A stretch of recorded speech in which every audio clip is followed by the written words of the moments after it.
Battle Cat was released in 1982 alongside He-Man and Skeletor, making him one of the earliest offerings from Mattel's Masters of the Universe line. Designed to be He-Man's steed, his tooling is famously a reuse of the tiger from the Big Jim Tiger Trail set released in 1976. This tiger was also reused in the 1978 Tarzan and Jungle Cat set. In 1981, this mold became part of the Masters of the Universe when the lack of budget for the tooling required for a mount for He-Man led them to reuse the existing tiger. While the figure's larger size could have made him out of scale with He-Man, the addition of his saddle and his green and yellow color scheme, as designed by Mark Taylor, transformed Big Jim's tiger into the mighty Battle Cat. Just as He-Man was initially conceived as a barbarian type from a jungle tribe without the Prince Adam's secret identity or background in royalty, Battle Cat did not have a double identity. He was a giant cat from the jungles of Eternia. Whether there were others like him or he was the only giant green cat, this was never designated. It's interesting to note, as shown in reporting by Adam at the Battle Ram blog, that art on the He-Man and Battle Cat gift set released during Wave 1 shows the villains also riding giant green battle cats.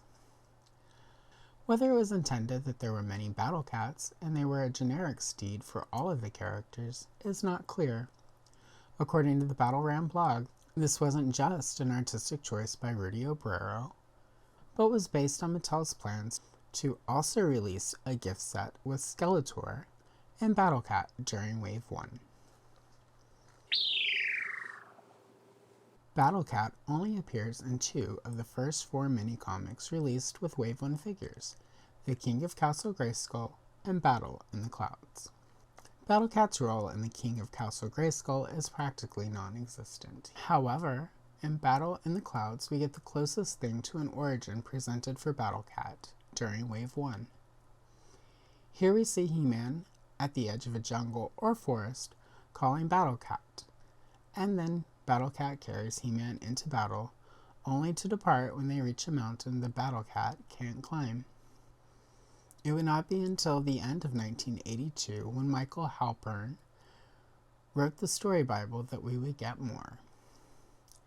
In the Story Bible by Michael Halpern, dated December 1st, 1982, Cringer is presented as the secret identity of Battle Cat, and the seeds of the character as we come to know him in the Filmation series were planted.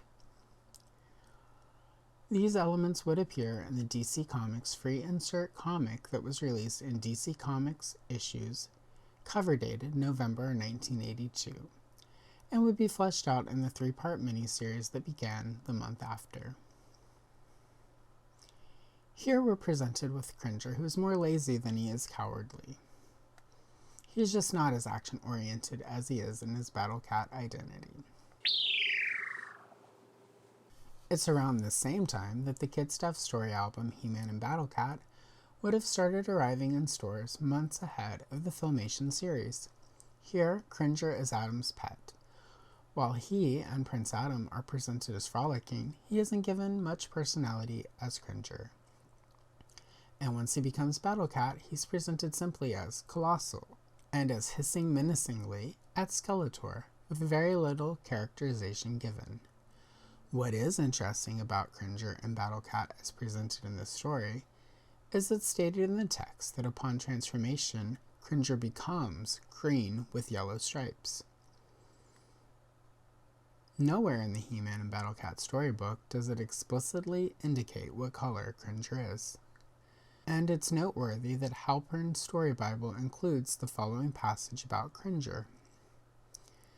Even Adam's pet, the giant Eternian tiger Cringer, seemed ill-suited to the prince of the realm. For all of his ferocious looks, the tiger was a cowardly cat, hiding from danger when convenient and satisfied to lie by the fire like an old, yellow, and black rug. This line seems to indicate that Cringer, while bigger than an earth tiger, did follow the coloring of yellow and black like your standard earth tiger. Filmation would present Cringer as a green and yellow cat, just like in his battle cat form. The 1983 Kid Stuff record for He-Man and Battle Cat is 16 pages long, counting the introduction page, and follows the formula of many of the read-along books Kid Stuff produced for its many licensed properties in the early 1980s. Either by record or cassette tape, the listener would follow the story, and there would be a chime to let you know it was time to turn the page. Some of these Kid Stuff books would feature full-color art or photographs, depending on the property. But the first 3 Masters of the Universe sets feature black and white illustrations.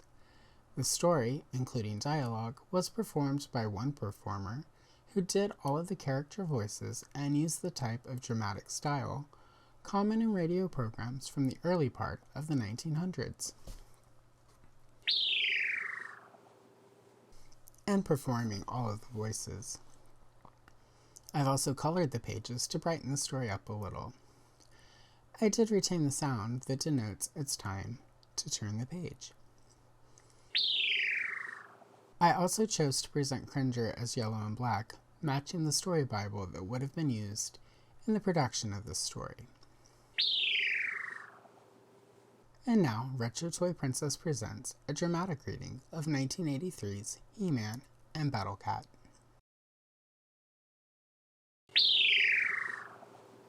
This is your Masters of the Universe read-along book. Every time you hear this sound,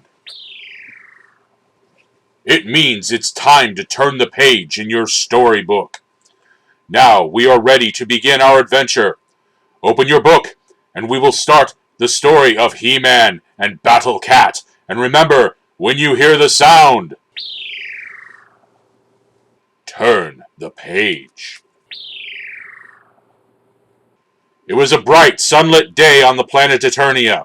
Prince Adam, son of King Rendor and Queen Marlena, was playing beneath the towering trees of the evergreen forest.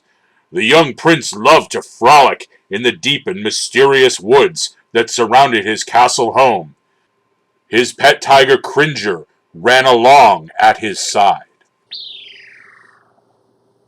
Suddenly, the sky overhead darkened as a huge black shadow moved across the forest floor. Prince Adam looked up and saw the shape of a huge falcon soaring through the blue sky.